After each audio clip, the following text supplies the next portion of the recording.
The cold had a way of pressing in through the cracks of everything: the sidewalk, the air, the soul. On that bitter winter night, the city felt like a graveyard of forgotten people and hollow footsteps. Lights blinked dimly from shuttered shops, and gusts of wind danced along empty streets, pulling at frayed banners and whistling through alleyways. Somewhere beneath it all, nestled against the rusted base of a bridge, sat a boy, knees pulled to chest hoodie, drawn tight breath rising in pale clouds that vanished almost as quickly as they came. His name was Jaden, 14 years old, homeless, black, and invisible to the world. He had learned early on that survival didn't require noise, it demanded stillness. Silence, eyes lowered, mouth closed, stay out of trouble, stay out of sight. Most nights that was enough. Most nights he melted into the city like a shadow nobody wanted to chase. But tonight wasn't most nights. A group of teenagers passed overhead on the bridge, their laughter harsh and hollow, like coins rattling inside an empty can.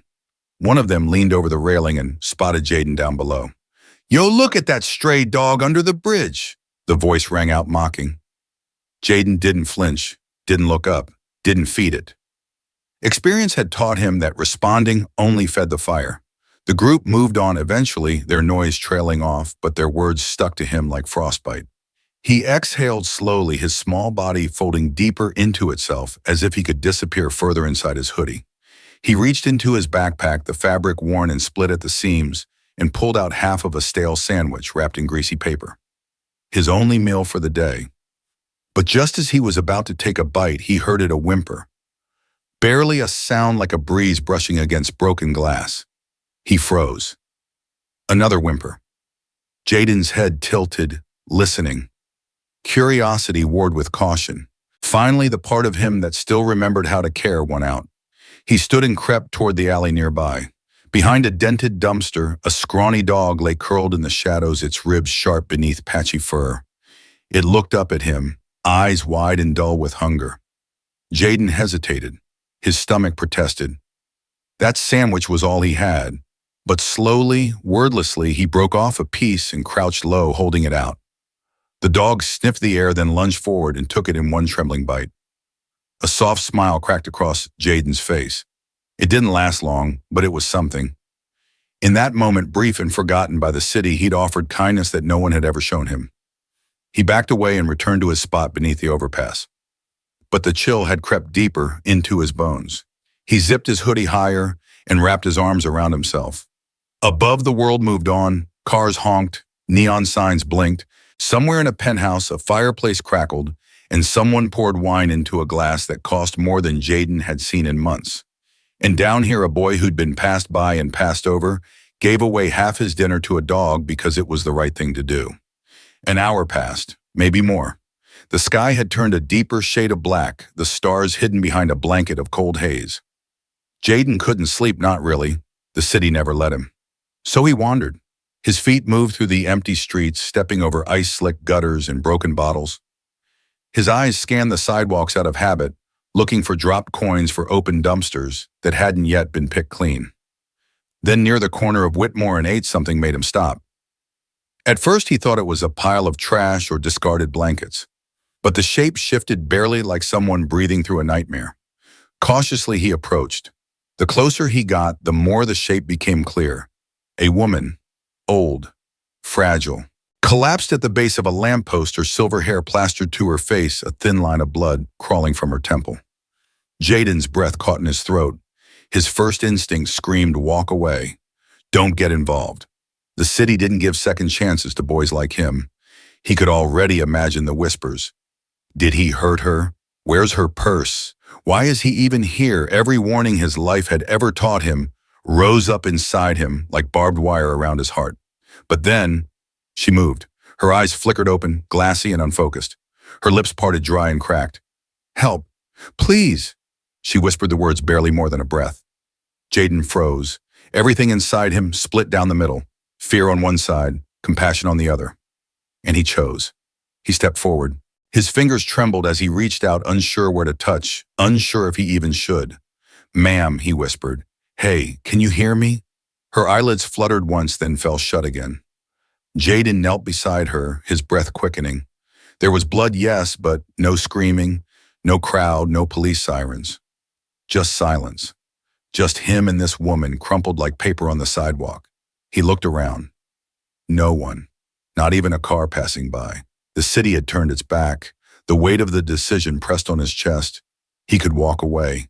He could disappear like he always did, fade into the night, and let someone else handle this. Someone older, someone trusted, someone white. But there was no one else. He stood up quickly, scanning the street, eyes darting between the alleyways and the horizon. Across the road, beside a shuttered bodega, he spotted something, an old wooden cart, probably used for hauling crates. Wobbly but usable. Jaden sprinted over his sneakers, slipping on the frosty pavement, grabbed it, and dragged it back with all his might. The wheels squealed like they hadn't been moved in years. Lifting the woman took everything he had. She wasn't heavy, but Jaden was small, wiry, worn thin by too many nights without enough food. He cradled her gently, sliding her onto the cart, tucking her coat beneath her head. He didn't know her name, didn't know where she came from or how she ended up like this. But he knew what it felt like to be left alone in the cold. That was enough. As he began pushing the cart, every bump in the sidewalk made him wince. The wheels caught on cracks. The cold bit into his fingers. The city didn't make space for people like them, not for old women too weak to stand, not for boys no one cared to know. He passed storefronts with metal grates pulled down tight, graffiti-covered walls, benches that had been redesigned to keep people from lying down. All the quiet policies meant to erase people like him.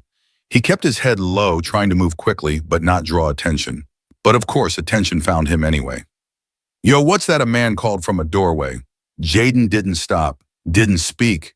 "You deaf kid? You robbed that old lady or something?" He kept pushing, eyes forward, hands tight on the wooden handle.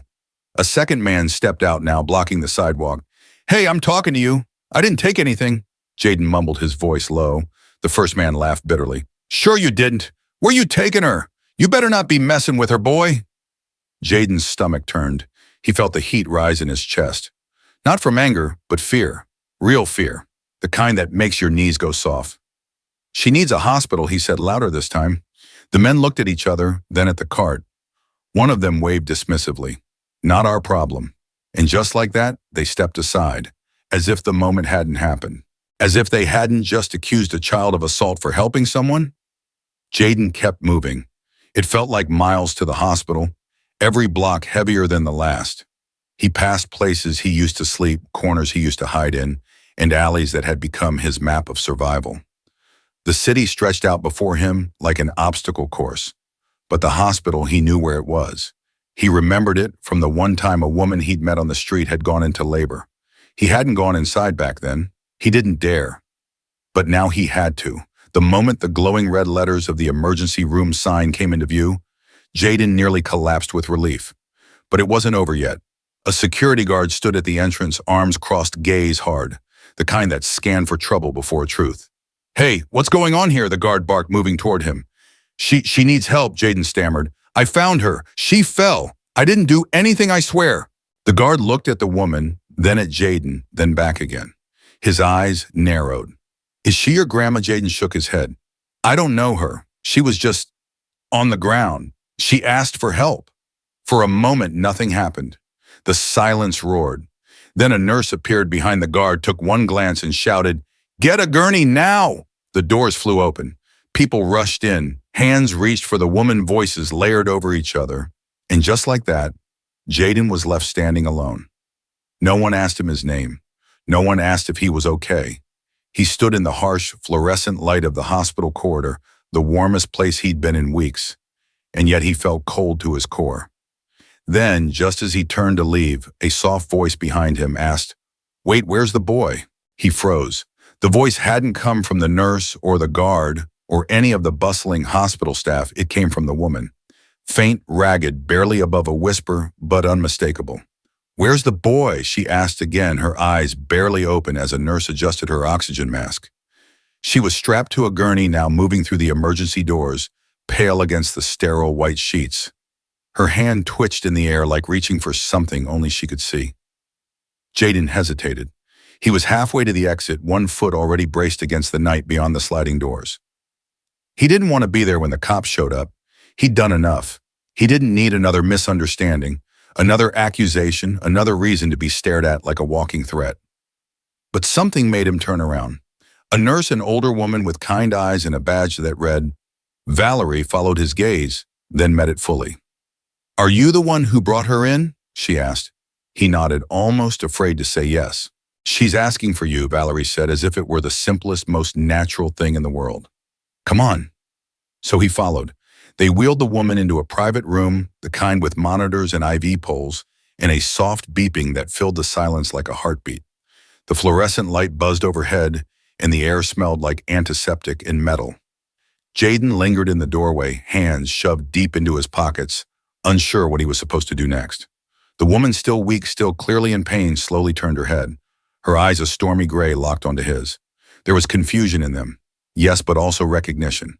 Like somehow she knew him. Not his name, not his story, but him. Who he was in that moment. You didn't leave, she rasped. Jaden didn't know what to say to that. He hadn't thought about it until now, but no, he hadn't. He could have disappeared into the night like he always did. But this time he hadn't run. She reached for his hand. He didn't move, but her fingers found his anyway, cold and trembling skin, paper thin. Thank you, she whispered. It felt like something cracked open in his chest. Not pain exactly. Something deeper. Something raw and unfamiliar. Maybe it was the way no one had ever said thank you to him without expecting something in return. Or maybe it was the way she looked at him, not like a thief or a problem, but like a person. Valerie stood quietly to the side, watching the exchange. After a moment, she stepped out, closing the door gently behind her. Jaden sat down. He didn't know why. He wasn't planning to stay. But something in that room, the hum of the machines, the woman's fragile breathing, the way the city's noise faded once the door shut, held him there. Do you have someone I should call? He asked awkwardly. The woman's lips twitched. Not quite a smile. They'll come, eventually, but they'll come for my money, not for me. Jaden didn't understand, but he nodded anyway. There was a silence between them, but it didn't feel heavy. It felt calm. I don't even know your name, she said softly. Jaden, he murmured. She nodded as if she already knew. I'm Eleanor. He looked down at their hands, hers still curled around his. You should get some rest, he said, starting to pull away. But her grip tightened, not strong, but steady. Will you stay, she asked, just until I fall asleep? Jaden swallowed hard. He wanted to say no, wanted to say he had to go, but he didn't move. He couldn't. So he stayed. He watched her eyelids flutter shut, watched her chest rise and fall with the rhythm of the machines. He sat beside her, silent, while the world outside continued spinning cars, honking sirens, wailing doors opening and closing somewhere down the hall. And for the first time in what felt like forever, he wasn't trying to disappear. He wasn't hiding. He wasn't invisible. He was just a boy in a chair, holding the hand of someone who'd seen him and called him back. He was just a boy in a chair, holding the hand of someone who'd seen him and called him back. Hours passed. Eleanor had fallen asleep, her breath now soft and steady, her color returning little by little. The machines kept beeping their lullaby, and Jaden sat through the night with his head tilted against the edge of the chair, eyelids heavy, but heart wide awake. Something had shifted inside him, something quiet, something permanent. The next morning, the nurses were surprised to find him still there. You can go home now, one of them said gently. He didn't know how to explain that this had been the closest thing to home in years. But instead of answering, he stood slowly, nodded politely, and backed away from Eleanor's bedside. But as he reached the door, a firm, clear voice stopped him. Where do you think you're going, young man? Eleanor was awake, sitting up now, eyes brighter, cheeks no longer ghost pale. Her voice, though still raspy, carried a quiet authority. It wasn't demanding, but it was certain, like she was speaking to someone she already trusted. I didn't want to wake you, Jaden murmured. She looked at him for a long moment, then said, Sit. Please. He obeyed. I remember what happened now, she said. I slipped on the curb. Everything went dark. Then there was you, pushing me through the streets like some little knight with a wobbly wooden chariot. Jaden blushed. It was just an old cart I found. Well, that old cart saved my life, she smiled softly.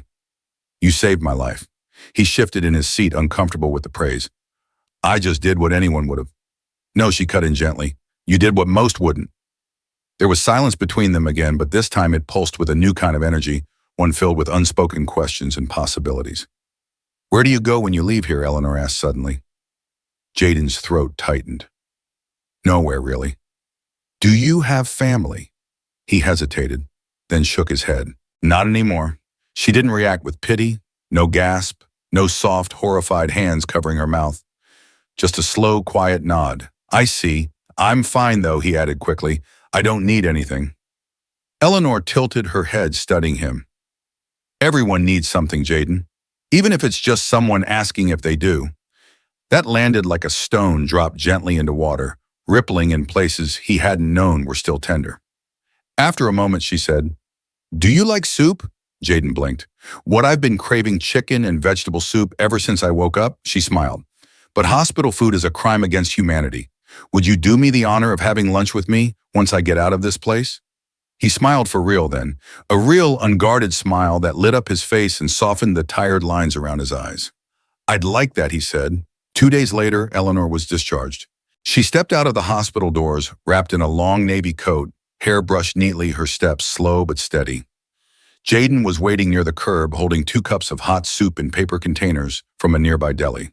He handed one to her without a word, and together they sat on a bench across from the hospital. Neither said much. They just ate in silence, spoonful by spoonful, but the silence wasn't empty anymore. It was full, warm, real. At one point, Eleanor looked over and said, "I've been wealthy for a long time, Jaden, but yesterday when I woke up and saw your face, I realized I've been very poor in ways that matter." He didn't know how to respond, so he just nodded and kept eating. But later, as they walked slowly toward the corner, her arm lightly linked through his, he realized something he hadn't before. Maybe saving someone wasn't a one-way street. Maybe, just maybe, she'd saved him too.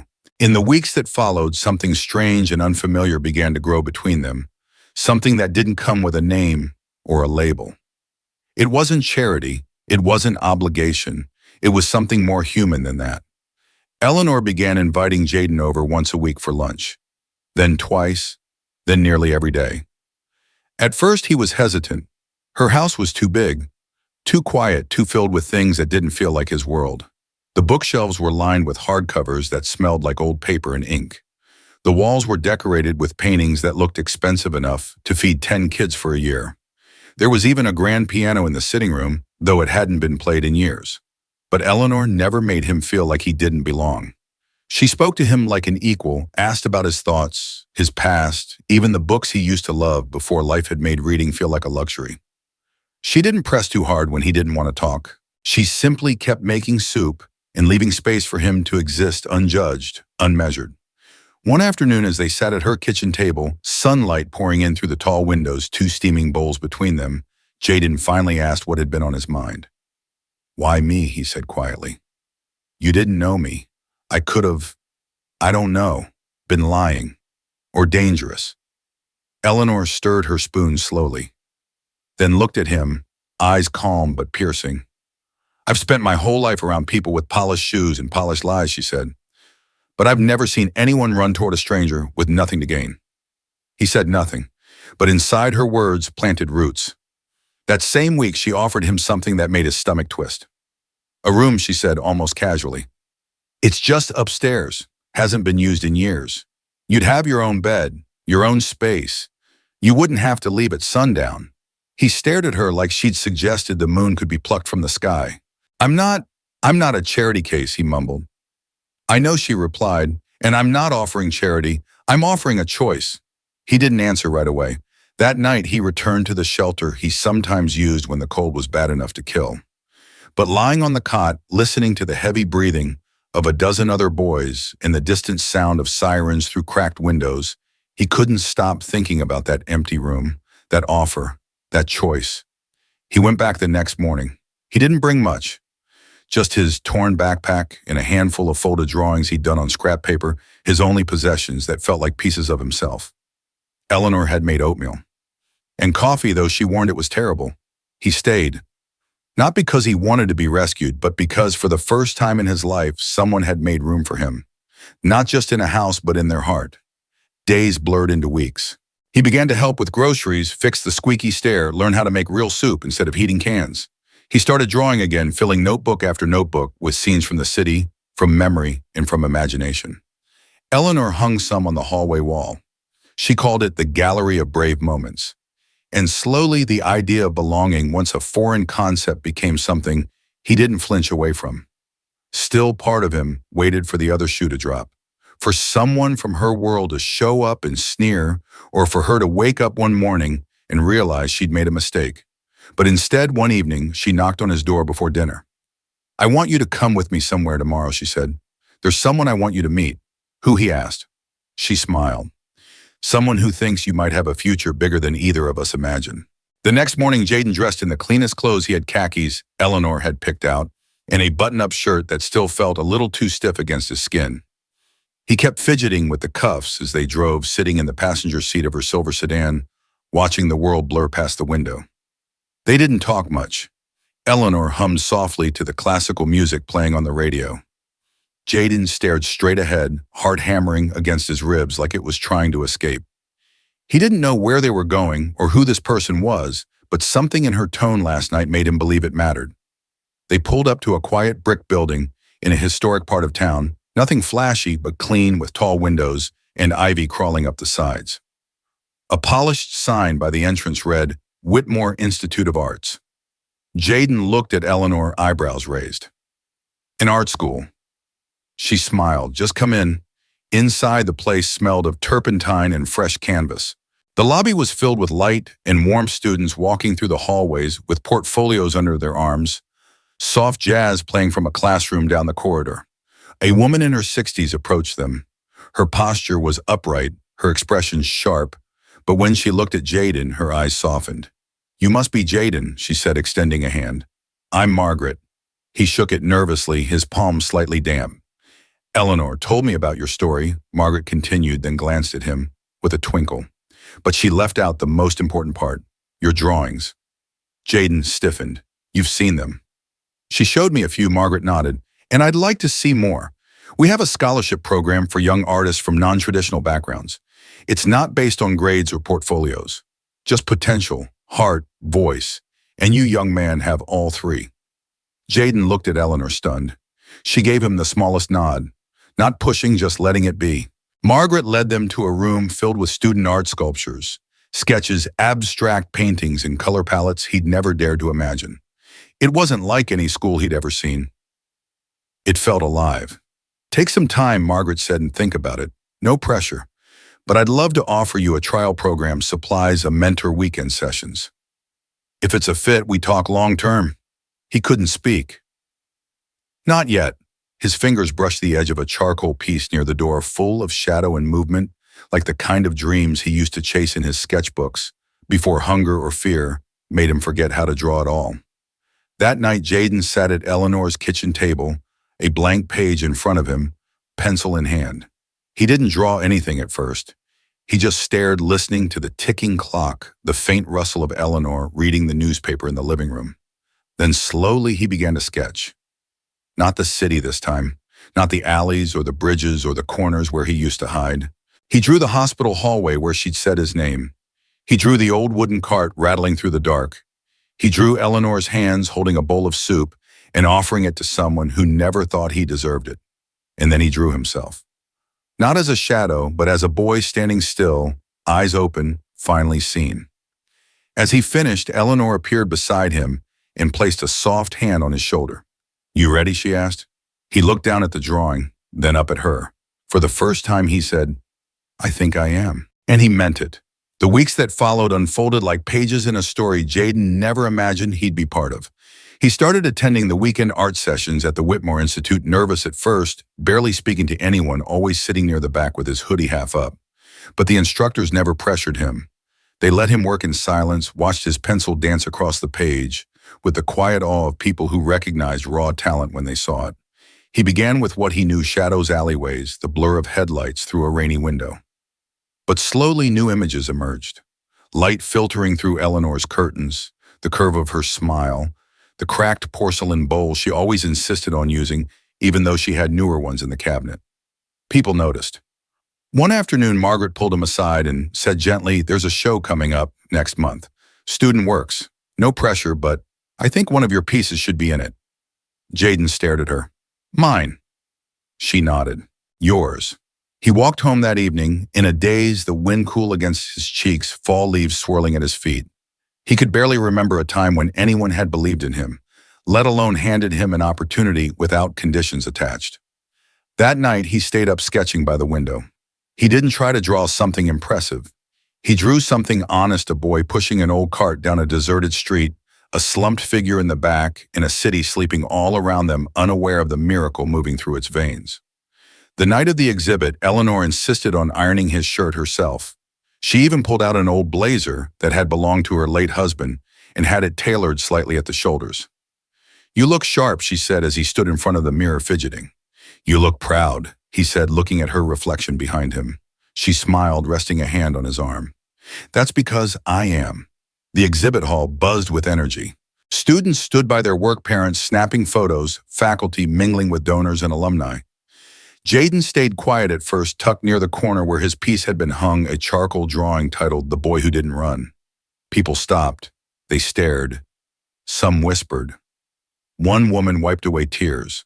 But it wasn't the attention that moved him. It was when a small girl, maybe 8 years old, brown-skinned with her hair in bright yellow beads, stood in front of his drawing for a full minute, then turned to her mother and said, "That boy looks like someone who wouldn't give up on me." Jaden swallowed the lump in his throat. When the night was over and the crowd began to thin, Eleanor approached him with something in her hand. A thick envelope. "What's this?" he asked. She smiled. "Open it." Inside was a letter, official stationery, elegant script. A full scholarship to Whitmore's full-time youth program. Jaden blinked, but I didn't apply. You didn't have to, Margaret said from behind him. You showed up. That was enough. Tears threatened to spill, but he blinked them away. He looked at Eleanor, her eyes shimmering with something between pride and love. You gave me everything, he whispered. No, she said, her voice soft but steady. You already had it in you. I just gave it a place to land. And as they stepped out into the cool evening air, surrounded by stars and quiet city streets, Jaden knew this was more than a second chance. It was the first time he truly belonged. If this story moved you, we'd be grateful if you left a like, shared it, or simply reflected on its meaning. Your support keeps stories like this alive. Thank you for watching.